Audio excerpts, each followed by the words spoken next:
नमस्कार. आजची पत्रकार परिषद ही भारतीय जनता पक्ष प्रदेश कार्यालयाच्या अनुसार प्रत्येक जिल्ह्यामध्ये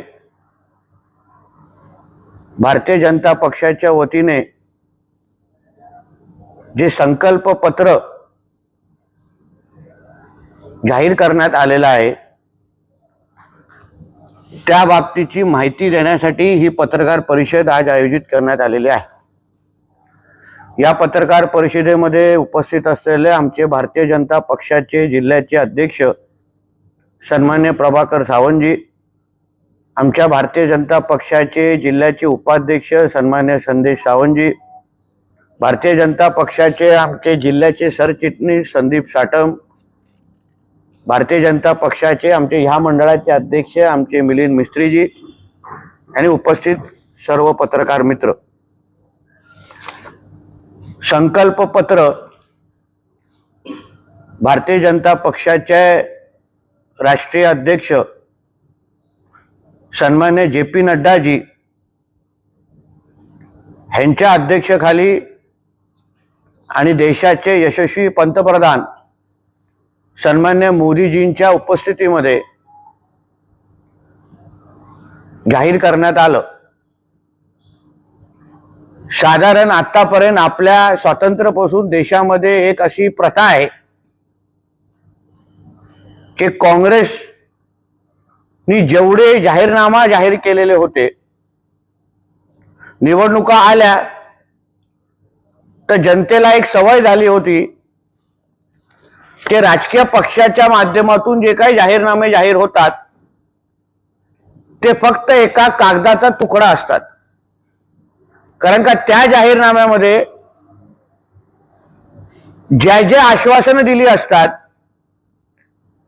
आम्ही पुढच्या 5 वर्षामध्ये या गोष्टी करणार आहोत हे जे सांगितलं असतं ते काँग्रेसच्या त्या कुठल्याही कार्यकाळामध्ये पूर्ण केलेल्या नव्हत्या।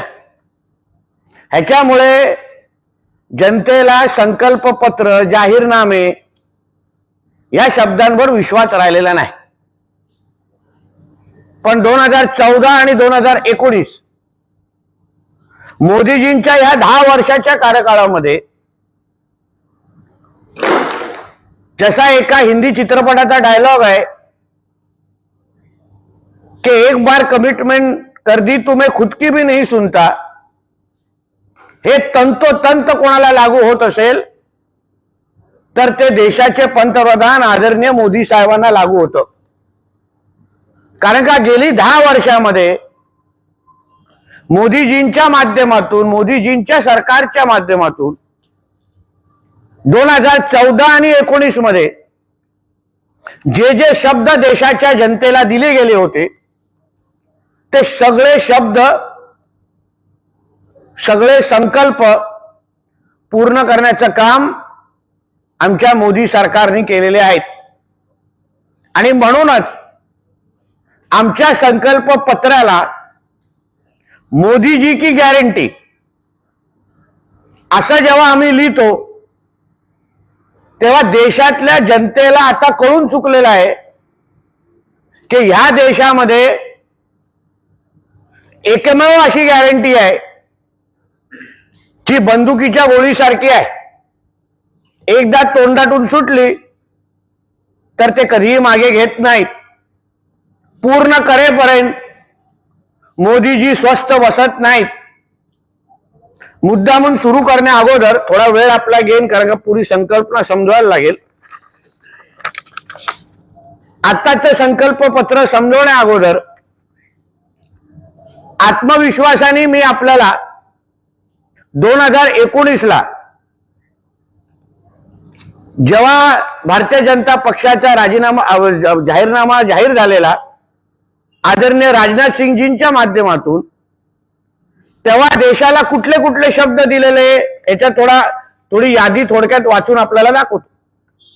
सीए कायदा आणणार असं सांगितलं होतं, राम मंदिर निर्माण करणार असं आम्ही 19 ला सांगितलं होतं, किसान क्रेडिट कार्ड वर 1 लाख रुपयापर्यंत कर्ज 0% व्याज, 1 वर्षाच्या कृषी कर्जावर 5 वर्षापर्यंत व्याज नाही, देशातल्या सर्व शेतकऱ्यांना वार्षिक 6,000 रुपयाची मदत, 60 वर्षानंतर शेतकऱ्याकरिता पेन्शन योजना, 60 वर्षानंतर छोट्या दुकानदारांना पेन्शन योजना, राष्ट्रीय व्यवहार आयोगाची स्थापना, उत्कृष्ट इंजिनिअरिंग महाविद्यालयांची क्षमता वाढवणार, जमिनीचे सर्व कागदपत्र डिजिटलकरण, सर्व घरांमध्ये स्वच्छ पेयजलची व्यवस्था, सर्व घरांमध्ये LPG कनेक्शन, राष्ट्रीय हायवेमध्ये दुप्पट वाढ, 75 नवीन वैद्यकीय महाविद्यालय, 2022 पर्यंत रेल्वे मार्गाचे विद्युतीकरण, 2022 पर्यंत रेल्वे मार्ग ब्रॉडगेज करणार, प्रत्येक व्यक्तीसाठी 5 किलोमीटरच्या परिघात बुकिंगची सुविधा, लघु सूक्ष्म आणि मध्यम उद्योगांसाठी 1 खिडकी व्यवस्था, आदिवासी स्वतंत्र सैनिकांचे संग्रहालय, ट्रिपल तलाकच्या विरोधात कायदा.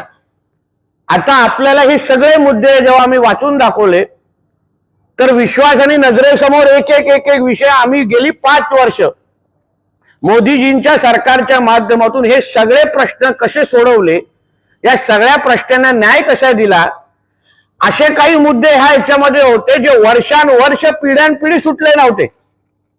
उदाहरण राम मंदिराचं निर्माण, याबद्दल प्रत्येक भारतीय जनता पक्षाच्या कार्यकर्त्याला हिणवलं जायचं कि मंदिर वही बनाएंगे मगर तारीख नहीं बताएंगे.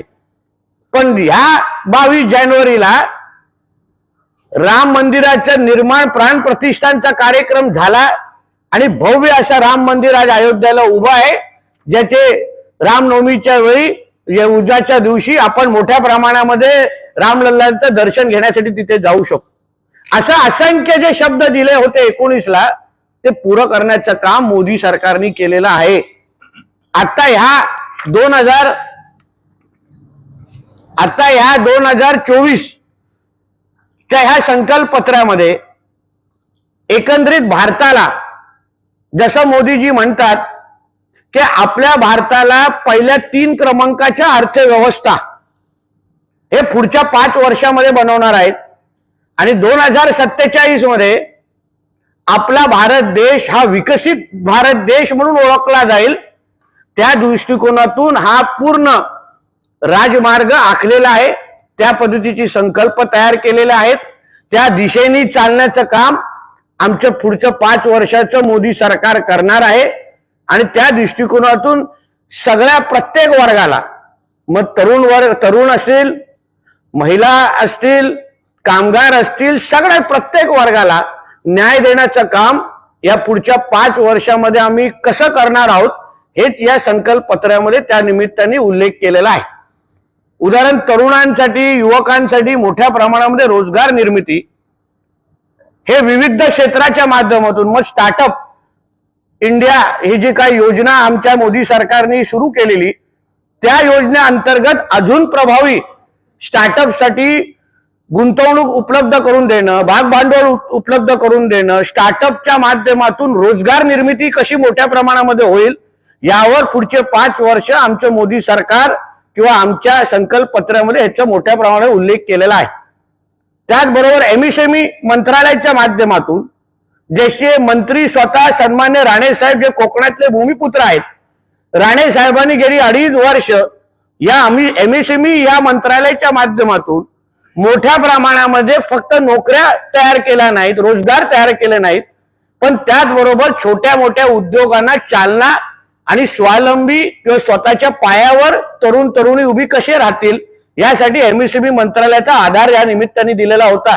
आणि त्याच अंतर्गत विविध या पद्धतीने कार्यक्रम या युवकांच्यासाठी 2 हाताला काम देण्यासाठी, युवक युवतींच्या 2 हाताला काम देण्यासाठी स्टार्टअप आणि या अंतर्गत विविध योजना जाहीर करण्यात येणार आहेत. त्याचबरोबर शेतकऱ्यांसाठी जे PM किसान योजना जी अतिशय लोकप्रिय योजना आज शेतकऱ्यांमध्ये झालेली आहे, एक आधार म्हणून. म्हणजे मला आठवतं कोरोना काळामध्ये जगात सगळे व्यवसाय धंदे बंद होते, आपला पिकवलेला माल बाहेरच जाण्याचा बंद झाला होता, कारण का तसे नियम कोरोनाचे होते.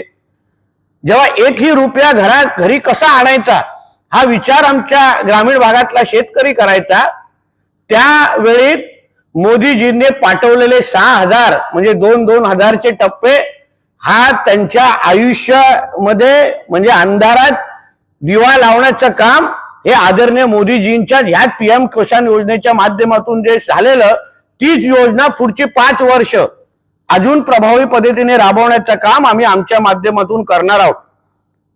भाज्या उत्पादन व साठवणी करण्यासाठी नवीन क्लस्टर्स आम्ही मोठ्या प्रमाणामध्ये तयार करणार आहोत. अन्न भरड धान्य विश्व सुपरफूड म्हणून स्थापन करणार आहोत. संशोधन जागरूकता यांनाही चालना देणार आहोत. सिंचन सुविधांचा विस्तार करणार आहोत.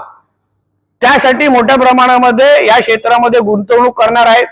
कीटकनाशांचा वापर, सिंचन, मृदा आरोग्य, हवामानाचा अंदाज आदी कृषी विषयक सेवा करिता स्वदेशी भारत कृषी उपग्रह सोडणार.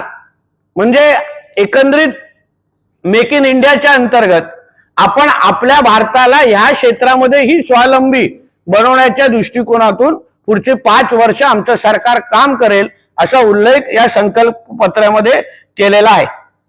महिलांसाठी आपल्याला माहिती आहे की आपला हा लोकसभा मतदारसंघ रत्नागिरी सिंधुदुर्ग उदाहरण म्हणून तुम्हाला सांगतो, इथे 62% महिलांची लोकसंख्या आहे. महिला मतदार इथे जास्त आहेत. म्हणून एकंदरीत आज आपल्या मोदी सरकारने गेली 5 वर्ष म्हणजे नारी शक्तीला सक्षम करण्यासाठी काँग्रेसचे सरकार फक्त बोलत राहायचं, फक्त योजना जाहीर करायच्या, पण अंमलबजावणी आणि खऱ्या अर्थाने त्या महिलेला आधार मिळतोय का हे कधीच कुठलाच काँग्रेस सरकारने बघितलं नाही. पण गेली 5 वर्ष महिलांना घरात तर सन्मान दिलाच मोदी सरकारने, पण त्याचबरोबर येणाऱ्या वर्षांमध्ये आमच्या आजूबाजूला महिला खासदार पण बसतील आणि महिला आमदार पण बसतील अशा पद्धतीचा क्रांतिकारक निर्णय या मोदीजींच्याच माध्यमातून झाला होता. तो ह्या येणाऱ्या काही वर्षामध्ये त्याची अंमलबजावणी होणार. त्याचबरोबर लखपती दीदी ही योजना मध्य प्रदेश सरकार म्हणजे शिवराज चव्हाणजींच्या सरकारमध्ये मध्य प्रदेश फार लोकप्रिय झाली होती. मी तिकडे जेव्हा प्रचार करायला गेलेलो तेव्हा घराघरामध्ये महिला बाहेर येऊन लखपती दीदीची योजनेची गुणगान गायची. आता हीच योजना देशभरामध्ये महिलांना आधार देण्याचं काम आमच्या मोदी सरकारच्या माध्यमातून होणार आहे. महिला बचत गटांना सेवा क्षेत्रात जोडून बचत गटांची उत्पादनाने ग्राहकापर्यंत पोहोचवण्यासाठी व्यवस्था तयार करणं. म्हणजे आज बचत गट स्थापन होतात, पण बनवलेला माल बाजारपेठामध्ये कसा उतरवायचा आणि बनवलेला मालाला अगर योग्य भावच मिळाला नाही तर नुसतं बचत गट कागदावरच स्थापन असतात, पण खऱ्या अर्थाने त्यांना मार्केट आणि बाजार मिळवून देण्याचं काम मोदी सरकारच्या माध्यमातून होणार आहे. औद्योगिक व्यावसायिक क्षेत्रामध्ये कार्यरत महिलांसाठी बाल गृहांसारखे मूलभूत सोयी सुविधा उपलब्ध असणारे वसतिगृह बनवणार आहे. म्हणजे गेल्या 5-10 वर्षामध्ये विविध ज्या गॅस संदर्भात योजना असेल, अन्न संदर्भात अन्नपूर्णा योजना, उज्ज्वला गॅस योजना, आता याचा पुढचा टप्पा म्हणून या सगळ्या महत्वाच्या योजना जाहीर होणार आहेत. क्रीडा क्षेत्रामध्ये महिलांचा सहभाग वाढवण्यासाठी प्रयत्न करणार. महिलांकरिता सार्वजनिक शौचालय बनवणार, तसेच त्यांच्या देखभालीची पण व्यवस्था करण्याची आम्ही या संकल्पपत्रामध्ये उल्लेख केलेला आहे. पोलीस ठाण्यात शक्ती डेस्क म्हणजे प्रत्येक पोलीस स्टेशनमध्ये महिलांची तक्रारी घेण्यासाठी शक्ती डेस्क म्हणून प्रत्येक पोलीस स्टेशनमध्ये आपल्याला आता यापुढे उपलब्ध होणार आहे, जेणेकरून महिलांना पोलीस स्टेशनमध्ये गेल्यानंतर स्वतःच्या हक्काचा एक यंत्रणा पोलीस स्टेशनमध्ये उपलब्ध राहणार आहे, जेणेकरून त्यांच्या सुरक्षिततेबाबतीमध्ये कुठलीही तक्रार त्यांची राहणार नाही. आपल्यासाठी निगडीत असलेले महत्वाचं म्हणजे रेल्वे हे आपल्या कोकणासाठी अतिशय महत्वाची बाब आहे, जे गेली 5-10 वर्षामध्ये मोदी सरकारच्या माध्यमातून वंदे भारत असो, विविध नवीन ट्रॅक असो, असे सगळे सुविधा आपल्याला कोकणासाठी रेल्वेच्या माध्यमातून सुरू केलेल्या आहेत. या पुढच्या 5 वर्षामध्ये पण नवीन रेल्वे मार्गाची निर्मिती, प्रवासी मालवाहन क्षमता वाढवण्याकरिता रेल्वेचे जाळे वाढवणार, बुलेट ट्रेनचे जाळे वाढवणार, तिकीट वेटिंग लिस्ट कमी करण्यासाठी वचनबद्धता, कवच ट्रेन सुरक्षा यंत्रणेचा विस्तार, आंतरराष्ट्रीय दर्जाचे रेल्वे स्थानक बनवणार, ह्याचा खऱ्या अर्थाने श्रेय जसं तुम्ही कणकोलीमध्ये बघता, ओरसमध्ये बघता, सन्मान्य रवी चव्हाण साहेब आमचे पालकमंत्री ह्यांनी ह्याचा धागा धरून आज एअरपोर्टमध्ये आपण चालत असं उभे आहोत अशा पद्धतीचा अनुभव रेल्वे स्टेशन मध्ये पण मिळावा, या दृष्टिकोनातून हे रेल्वे स्टेशन आपल्या जिल्ह्यामध्ये तयार होत असताना आपल्याला दिसतात आहे. लवकरच त्यांचं उद्घाटन होऊन लोकांना एक वेगळा अनुभव रेल्वे स्टेशन मध्ये मिळून देण्याची दृष्टिकोनातून आमची वाटचाल सुरू आहे. मेट्रो जाळ्याचा विस्तार करणं हे सगळे विषय या रेल्वेच्या दृष्टिकोनातून आम्ही करणार आहोत. आता जसा राम मंदिराच्या निर्माणाचा प्रतिष्ठानाचा कार्यक्रम झाला त्याच पद्धतीने आपल्या कोकणामध्ये असणारे धार्मिक स्थळ, असं मी वारंवार जसा उल्लेख करतो, आपल्याकडे कुणकेश्वर असो, रामेश्वर असो, असे अजून एक दोन महत्वाचे धार्मिक स्थळांचं जे सुशोभीकरण आहे, जो विकास आहे, तो काशी विश्वनाथच्या धर्तीवर, महाकालेश्वरच्या धर्तीवरच आपल्या इथे करण्याच्या दृष्टिकोनातून प्रसाद नावाची जी काही एक योजना आहे त्या अंतर्गत अजून मोठ्या प्रमाणामध्ये पैसा उपलब्ध करून ते धार्मिक स्थळ मोठ्या प्रमाणामध्ये विकास करण्याचं नियोजन आमच्या या निमित्ताने आहे. समृद्ध सांस्कृतिक वारसा निर्माण करण्याकरिता पुरातत्व खात्याच्या अखत्यारीतील ASI स्मारकांचे जीर्णोद्धार व संरक्षण करणार. हे आपल्यासाठी महत्वाचं काय आहे, कारण का आपल्या इकडे जे पुरातत्व खात्यासंदर्भात आपल्या सगळ्या लोकांचे तक्रारी असतात. जेव्हा आपण विजयदुर्ग बद्दल आम्ही तक्रार घेऊन गेलो तर खूप महिने लागतात, सिंधुदुर्ग किल्ल्याबद्दल गेलो तर तर त्याही डिपार्टमेंटचा विस्तार आणि योग्य पद्धतीने ताकद देण्याचं काम मोदी सरकारच्या माध्यमातून होणार आहे. पर्यटन स्थळाचं व्यापक, आता हे आपल्यासाठी काय, कारण आपला पर्यटन जिल्हा आहे, पर्यटन स्थळाचा व्यापक विकास करिता स्वदेश दर्शन कार्यक्रम सुरू करण्यात आलेला आहे. या कार्यक्रमाचा बळ देण्यासाठी राज्य सरकार सोबत काम करणार. महत्वाचे संत व तंत्रज्ञानाचं जीवन यात्रांना या कार्यक्रमात सम्मिलित करणार. पर्यटकांसाठी थीमटिक सर्किट तयार करणार. थीमटिक आता हे वेगळा शब्द आहे. लक्षद्वीप व अंदमान व निकोबार बेट्यांवर द्वीप पर्यटन केंद्र सुरू करणार. त्या धर्तीवर कोकणातले पण काही आपण स्पॉट आयडेंटिफाय करणार आहोत. पुढचा म्हणजे जो मोदी सरकारच्या गेली 10 वर्षामध्ये सर्वात महत्वाचा निर्णय म्हणजे भ्रष्टाचार विरोधी लढाई. काँग्रेस सरकारची ओळख 2014 पर्यंत आपल्या सगळ्या जणांना माहिती आहे की आपला देश हा एक भ्रष्टाचारी देश आहे, अशी एक ओळख जगामध्ये काँग्रेसच्या त्या UPAच्या 1 आणि 2 मुळे सगळीकडे गेलेला आहोत. म्हणजे अण्णा हजारांचं आंदोलन असो किंवा मोठ्यातले मोठे 2G VG कॉमनवेल्थ सारखे स्कॅम असो, या सगळ्या बाबतीमध्ये मोठ्या प्रमाणामध्ये भ्रष्टाचार हा आपल्याला दिसून आलेला. पण गेल्या 10 वर्षामध्ये आमच्या विरोधकांनी कितीही टीका केली तरी, ED CBI इन्कम टॅक्सचा आपण गैरवापर करतो असं किती बोललो तरी, ज्या ज्या केसेस ED आणि CBIच्या माध्यमातून सुरू करण्यात आलेल्या आहेत त्या केसेस योग्य आहेत किंवा ही तपासाची यंत्रणा किंवा दिशा योग्य आहे ह्याच्यावर शिक्कामोर्तब हायकोर्ट आणि सुप्रीम कोर्ट मध्ये आतापर्यंत केलेलं आहे. उत्तम उदाहरण म्हणजे अरविंद केजरीवालांची केस. म्हणजे आतापर्यंत भ्रष्टाचार विरोधातली सर्वात मोठी लढाई कोणी लढली असेल तर त्या मोदी सरकारने गेल्या 10 वर्षामध्ये लढलेली आहे. आणि तेच पुढचा गेअर किंवा पुढचा टप्पा टाकण्याचं काम पुढच्या 5 वर्षामध्ये आम्ही आमच्या संकल्प यात्रेमध्ये उल्लेख केलेला आहे.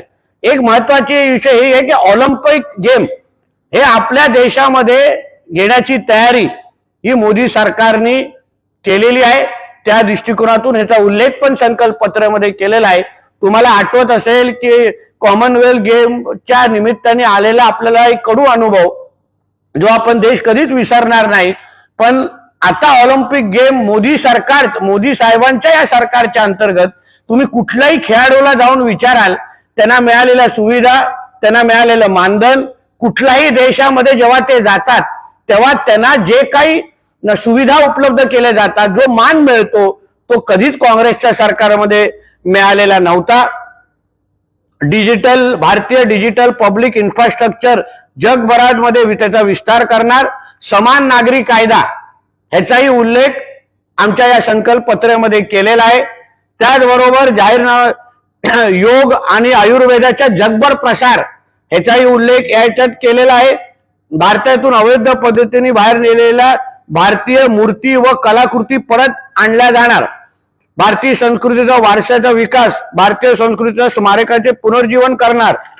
अशा पद्धतीचं आपल्या देशाला येणाऱ्या कालावधीमध्ये महासत्ता म्हणजे आपला भारत देश आज जगामध्ये कुठलाही तुम्ही जगाच्या कानाकोपऱ्यात जाल तर भारताकडे बघण्याचा एक दृष्टिकोन पूर्ण पद्धतीने बदललेला आहे. आज भारत देश हा एक विकसित देश म्हणून ज्या देशाचे पंतप्रधान एवढे मजबूत आहेत की आज कोणीही आपल्या भारताकडे वाकड्या नजरेची हिंमत पण करू शकत नाही. हिंमत तर लांबची गोष्ट, विचार पण करू शकत नाही.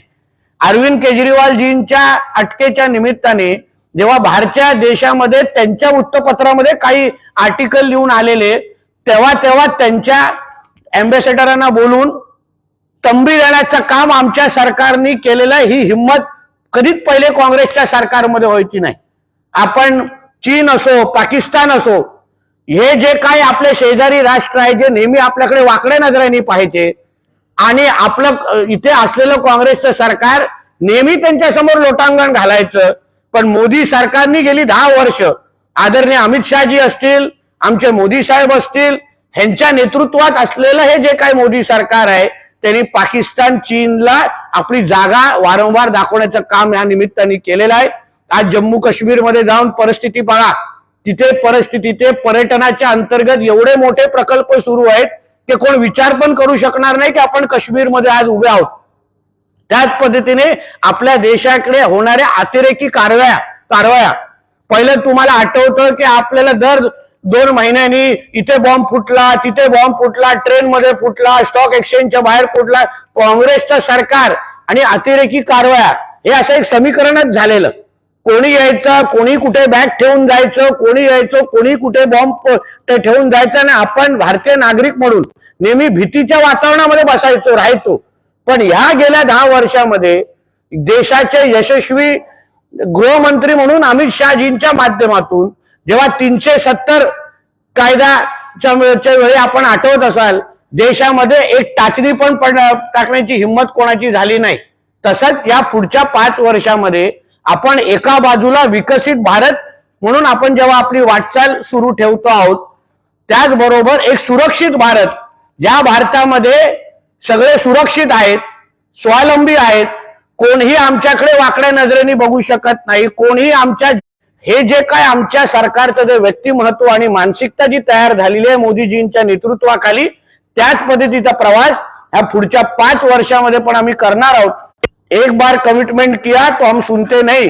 ह्या पद्धतीने पुढची 5 वर्ष जे शब्द आमच्या संकल्प पत्रेमध्ये दिलेले आहेत ते आमच्या आदरणीय मोदीजींच्या नेतृत्वाखाली असलेलं सरकार निश्चित पद्धतीने पूर्ण करेल एवढा आश्वासन आणि विश्वास आणि शब्द मी देशाच्या आणि सिंधुदुर्गच्या जनतेला या निमित्ताने देतो. इथेच थांबतो. धन्यवाद.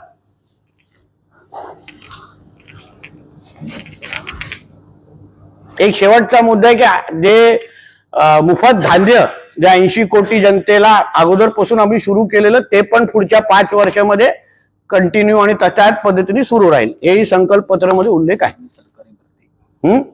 सरकारी भरती पण मोठ्या प्रमाणामध्ये ह्या पुढच्या 5 वर्षामध्ये होणार आहे. म्हणजे जेवढं बोलल तेवढं कमीच आहे. म्हणून 1 तासाची किंवा 15-20 मिनिटांमध्ये सगळं समजवणं हे शक्य नाही. पण तरी जेवढं शक्य आहे आपल्याला सांगितलं, आपल्याला त्या सगळे पॉइंटर्स आपल्या हातात दिले जाते. संकल्पपत्र का म्हणतात ते सांगू शकता? संकल्पपत्र का म्हणतात ते सांगा ना.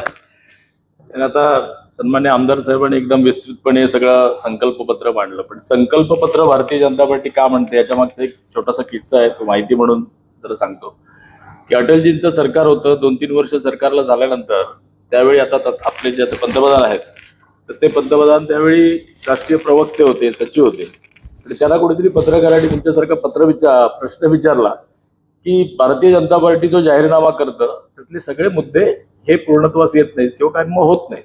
त्यावेळी मोदीजींनी दिलेलं उत्तर एक मार्मिक होतं. त्यांनी सांगितलेलं पद्धतीमध्ये जनाधार लोकांचा मिळतो, ज्या पद्धतीचा मॅन्डेट मिळतो त्या प्रमाणामध्ये ते पूर्ण होतात. पुढच्या काळामध्ये तुम्ही आम्हाला मोठा मॅन्डेट द्या, मोठा जनाधार द्या, मग सगळ्या गोष्टी पूर्ण होतील असं त्यावेळी त्यांनी सांगितलेलं. कालांतराने परत मोदीजी पंतप्रधान झाले, मॅन्डेट चांगला मिळाला, जनाधार चांगला मिळाला आणि त्यावेळेचे सगळे जे होते मुद्दे ते सगळे आता पूर्णत्वास यायला गेले. म्हणजे या सगळ्या विषयामध्ये असं की त्यावेळी त्यांनी सांगितलेलं की आमच्या जाहीरनाम्यामध्ये आमचे मुद्दे नसतात, जाहीरनाम्यामधली प्रत्येक गोष्ट, प्रत्येक वाक्य संकल्प असतं आणि तो संकल्प आपण सोडल्यानंतर सिद्धीच जाईपर्यंत थांबत नाही. त्यामुळे ते कोणत्या ना कोणत्या ह्याच्यामध्ये जसा मॅन्डेट मिळेल तसे पूर्ण होतात. आणि तुम्हाला सगळ्यांना अनुभव आहे की गेल्या 2 वर्षाच्या या दशकाच्या कालावधीमध्ये सगळे संकल्प त्यावेळेच्या पासून जे 80 सालापासून जे आपण कधी कधी म्हणत आलो ते सगळे पूर्ण झाले. 2019ला 75 वचनं आम्ही दिलेली होती, 75 संकल्प केलेले होते. ते 75च्या 75 संकल्प जसं आता साहेबांनी सांगितलं त्याप्रमाणे पूर्ण झाले. म्हणून आपण त्याला आता जाहीरनामा न म्हणता संकल्पपत्र म्हणतो. एवढंच तुमच्या माहितीसाठी सांगायचं. धन्यवाद.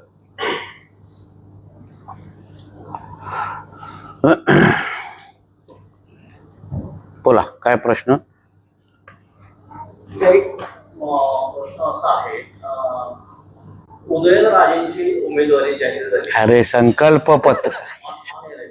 उदयनराजेंची उमेदवारी जाहीर झाली, परंतु अद्याप नारायण राणेंची उमेदवारी जाहीर झाली नाही. तुमच्या सगळ्या प्रश्नांची उत्तर आज किंवा उद्या तुम्हाला भेटतील.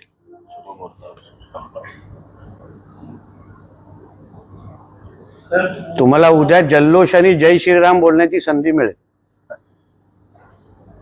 साहेब, मुंबई मालवणी येथे निघणाऱ्या रामनवमी मिरवणुकीबाबत एमआयएमने पोलिसांकडे तक्रार केली आहे. दर्गा मशिदीसमोर वाद्य वाजवण्यावर आक्षेप घेतलाय. गेल्या वर्षी हा वाद पेटला होता. ते एक तरी घटना किंवा हिंदू समाजाच्या माध्यमातून कुठलाही घेतलेला आक्षेप किंवा कुठलंही अशा पद्धतीचं आव्हान किंवा नियम कायदे असंच करा तसंच करा असे एक तरी घटना किंवा एक तरी उदाहरण मला दाखवा. अगर एवढ्या शिस्तीने अन्य धर्मीयाच्या घेऊ नये एवढं या निमित्ताने सांगतो. पोलिसाचं काम करतील, पण रामनवमीच्या निमित्ताने निघणाऱ्या कुठल्याही मिरवणुका ह्या मोठ्या प्रमाणामध्येच निघतील, जल्लोषामध्येच निघतील आणि जे ठरवलेले मार्ग आहेत तिथेच निघतील. जो नियम अन्य सणासुदीच्या वेळी लागतो अन्य धर्मांच्या, तोच नियम हिंदू समाजाच्या वेळेत पण लागावा आणि तो अन्य धर्मियांनी पण पाळावा एवढं आव्हान या निमित्ताने मी करेन.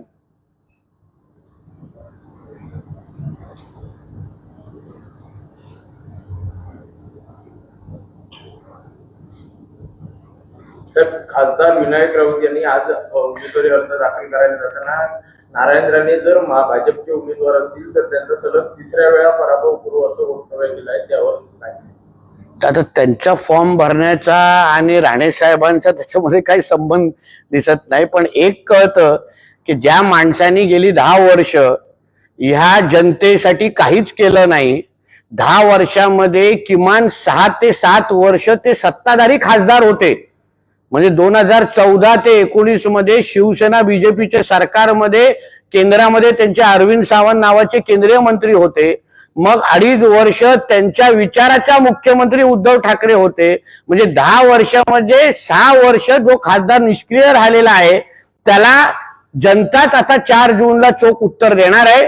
म्हणून पराभव कोणाचा होतो, वकोलाचे तिकीट, ट्रेन तिकीट कोणाचं निघतं हे 4 तारखेला ह्याचं उत्तर भेटेल. केंद्रीय मंत्री नारायण राणे यांची उमेदवारी जाहीर न होण्यामागे भाजपमधल्या अदृश्य शक्तींचा हात असल्याचा आरोप आमदार वैभव नाईक यांनी केला. No comments. बाकी अयोध्येत राम मंदिर झालंय, पण त्याचबरोबर त्या ठिकाणी अद्यावत अशी मस्जिद पण उभारण्याचा संकल्प सरकारने केलेला आहे. तो या एका 5 वर्षापूर्वी.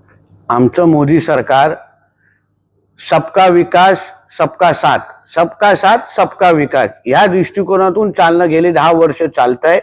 म्हणजे प्रत्येक धर्मियांना न्याय देण्याचं काम मोदी सरकारच्या माध्यमातून झालेलं आहे आणि त्या दृष्टिकोनातून घेतलेला हा निर्णय आहे आणि त्या दिशेने आम्ही वाटचाल करतो. संजय राऊत असं म्हणतायत की भ्रष्टाचारासंदर्भात मोदींनी केलेल्या घोषणा त्या पंपक आणि खोट्या आहेत. इलेक्ट्रॉल बॉन्डमुळे निवडणूक रोखीच्या माध्यमातून भाजपने केलेला घोटाळा भयंकर आहे. ज्या संजय राजाराम राऊतचं स्वतःचं कुटुंब हे खिचडी मतच्या घोटाळ्यामध्ये बरबटलेलं आहे, हा ह्याचा छोटा भाऊ ह्याची मुलगी, ह्यांच्या सगळ्याच्या सगळ्या चौकशा आज ईडीच्या माध्यमातून खिचडी घोटाळ्याच्या निमित्ताने होत आहेत. हा स्वतः पत्राचारच्या घोटाळ्यामध्ये 100 दिवस जेलमध्ये राहून आलेला आहे. हा आणि ह्याचा मालक हा कोविडच्या घोटाळ्यामध्ये ह्यांचे सगळ्यांची नावं आहेत. त्यांनी दुसऱ्यांवर भ्रष्टाचाराचे आरोप घालणं म्हणजे उर्फी जावेदने दुसऱ्यांना साडी घालण्याचं शिकवण्यासारखं आहे. म्हणून संजय राजाराम राऊतला बोलीन, पहिलं स्वतःला आरशामध्ये बघून तू भ्रष्टाचार मुक्त झालाय का हे पहिलं बघ आणि मग आमच्याबद्दल थोबाड उघड. गैरव्यवहाराबाबत 3% केसेस खोट्या आहेत, बाकीचे सर्व भ्रष्टाचारी मोदींनी आपल्या पक्षात सामावून घेतले आहेत. त्यावर मोदी का बोलत नाहीत असंही संजय राऊत म्हणतात.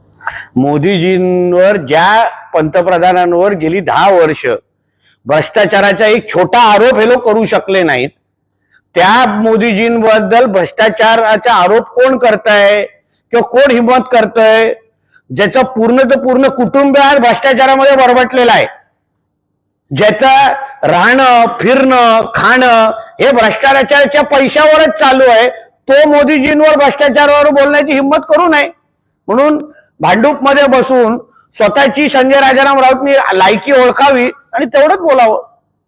मोदी हे भयग्रस्त नेतृत्व आहे. मोदींना अडचणीच्या प्रश्नांची उत्तरे देता येत नाही, हे आपण संसदेत पाहिलं आहे आणि बाहेर देखील, असंही संजय राऊत म्हणतात. तुम्ही मोदीजींसारखा एका जागतिक आणि विश्व नेत्यांच्या संबंधित जेव्हा संजय राजाराम राऊत सारखा एक लहान माणूस बोलत असेल तर त्यावर आपण किती दखल घ्यायची हा फार मोठा प्रश्न आहे. कारण का संसदेमध्ये हा मोदीजींच्याच कृपेमुळे ह्यांनी राज्यसभा बघितलेली आहे. आज जे 40 आमदारांनी ह्याला मतदान केलेलं आहे ते मोदीजींच्याच बरोबर आज सरकारमध्ये बसलेले आहेत. म्हणून तू किती काळ अजून राज्यसभेमध्ये बसतील ह्याची चिंता कर आणि मग असे सगळे प्रश्न विचारण्याची हिंमत कर. तुमच्याकडे बोलण्याची स्क्रिप्ट नसेल तर आम्ही तयार करून देतो, असं संजय राऊत. कारण का ह्याची स्वतःची स्क्रिप्ट सिल्वर ओक वरून येते. हा सकाळची कपडे आणि आंतरवस्त्र पण काय घालायचे हे पण सिल्वर ओकला पहिलं फोन करतो आणि मग घालून बाहेर येतो. म्हणून दुसऱ्यांना स्क्रिप्टची भाषा करू नको. मोदींनी 10 वर्षात एकही जाहीर पत्रकार परिषद घेतली नाही. 56 इंचांची त्यांची छाती आहे, त्याबद्दल आम्हाला आदर आहे. ही छाती देशाच्या प्रत्येक प्रधानमंत्र्यांना मिळो, पण त्याचं मोजमाप खरं असावं. मोदीजींनी काय करावं, मोदीजींनी गेली 10 वर्षामध्ये काय केलंय ह्याचं सर्टिफिकेट आम्हाला या कॅरेक्टरलेस भ्रष्टाचारी 420 असणाऱ्या संजय राजाराम राऊत कडून नको आहे. म्हणून मोदीजी काय आहेत, मोदीजींची 56 इंची छाती कशी आहे ही भारतामध्ये विचारू नका, पाकिस्तानमध्ये जाऊन विचारा. कसं मोदीजींचं नाव घेतल्यानंतर थर कापतात हे तुम्हाला तिकडचे अतिरेकी सांगतील. यासाठी भांडूपमध्ये बसून प्रश्न विचारू नका. चुकून काय संकल्पपत्राबद्दल प्रश्न असेल तर विचारू शकता. चुकून ना, असं काय नसेल तर राहून द्या, असं काय विषय नाही. महेश, चुकून काय असेल तर हरकत नाही. काय हो?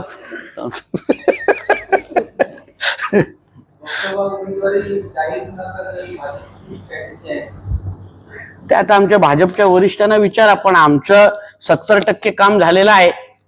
आता आम्ही फक्त विजय मेळाव्याची तयारी करतोय 4 जूनची. म्हणून उमेदवार कोण आहे आणि महायुतीचे सगळेच आमच्यासारखे कार्यकर्ते हे निवडणुकीला सज्ज झालेलो आहोत. म्हणून उमेदवारीची चिंता ही फक्त आमच्या पत्रकार मित्रांना आहे, आम्हाला कोणालाच नाही. आम्ही प्रत्येक जण आपल्या आपल्या पद्धतीने गावाला काम घुसलेलो आहे, विभागामध्ये फिरतोय, महायुतीचे कार्यक्रम म्हणून जातोय. म्हणून ही आमचे कार्यकर्ते म्हणून आम्हाला चिंता नाही. आता तुमच्या चिंतेबद्दल आम्ही पक्षश्रेष्ठीची चर्चा करू. मित्र पक्षाच्या उमेदवाराबद्दल आपण लंबी रेसचा घोडा म्हणून उल्लेख केलेला आहे, त्यामागे काय आहे? तो मित्र पक्षाचा उमेदवार असा नाहीये, पण आमच्या भारतीय महायुतीचे सहकारी आहेत. ते किरण सामंत हे महायुतीचे सरकार असल्यामुळे आणि ती त्यांच्या वयाकडे बघितल्यानंतर मी त्यांना लंबे रेस का घोडा म्हटलं, कारण की त्यांना अजून फार मोठा पल्ला गाठायचा आहे. म्हणून ह्या त्यांच्या प्रवासासंदर्भात मी त्यांचं केलेलं कौतुक आहे. तुम्हाला काय हरकत असेल तर मी त्यांना कळू शकतो. रत्नागिरी सिंधुदुर्गची जागा शिवसेनेलाच मिळावी अशी आमची मागणी आहे. आमचा उमेदवारही एकमताने ठरलेला आहे, असं सचिव विधान उदय सामंत यांनी. बघा, मागणी करणं कुठेही चूक नाही. मागणी प्रत्येक जण करू शकतो. शेवटी उमेदवारी ज्याची जाहीर होणार झाल्यानंतर आम्ही सगळेजण एकत्र करू. त्यांनी काय सूचक म्हटलं काय म्हटलं हे तुम्ही ठरवता, पण उदयजींच्या मनात काय आहे हे तुमच्यापेक्षा मला चांगलं माहिती आहे. केंद्रीय गृहमंत्री अमित शहा 24 एप्रिलला रत्नागिरीत येतात त्याची माहिती समोर येत आहे. तर सिंधुदुर्गामधून भाजपचे किती कार्यकर्ते त्या सभेला जातात? बघा, काल आमच्या रवी चव्हाण साहेबांनी रत्नागिरीमध्ये पत्रकार परिषदेमध्ये गृहमंत्री आणि आमचे सगळ्यांचे नेते आदरणीय अमित शहा साहेब हे रत्नागिरीला 24 तारखेला एप्रिलला येत आहेत. किती संख्येने कार्यकर्ते जाण्यापेक्षा आम्ही मोठ्या प्रमाणामध्ये कानकोपऱ्यातून उत्स्फूर्त पद्धतीने लोक त्यांना ऐकण्यासाठी आणि महायुतीच्या उमेदवाराला आम्ही निवडून देऊच असा विश्वास देण्यासाठी आम्ही ताकदीने तिथे पोहोचणार आहोत. म्हणून संख्या सांगून आम्ही आमची सभा लहान करणार नाही. आणि आजच्या त्या 16 तारखेला जे फॉर्म भरले त्यांच्या बचत गट मेळाव्यापेक्षा तर आमचं निश्चित पद्धतीने मोठा असेल. ठीक आहे. मध्यंतरी साहेब महायुतीतील सिंधुदुर्गातील वाद कवाट्यावर आलेला भाजपच्या पदाधिकाऱ्यांनी जे स्टेटस ठेवलेलं होतं त्याच्यामुळे महायुतीतील अंतर्गत धुसफूस समोर आलेली, त्याबद्दल नेमकी पुढे निर्णय त्या धुसफुसी संदर्भात काय झाला? मला वाटतं सन्मान्य राणे साहेबांनी ह्याच्याबद्दल वक्तव्य केलेलं आहे. आमच्या कुटुंबामध्ये कुठे ना कुठेतरी मोठं कुटुंब आहे. मोठं कुटुंब आणि जॉईंट फॅमिली असल्यामुळे कुठे ना कुठेतरी भांडी वाजतात. पण शेवटी आमच्या सगळ्या जणांचा दृष्टिकोन आणि मानसिकता एकच आहे की महायुती म्हणून आम्हाला आमचा खासदार निवडून द्यायचा आहे. म्हणून आमच्या वरिष्ठांनी कान टोचल्यानंतर आम्ही परत एकदा सगळे कामाला लागलेलो आहोत.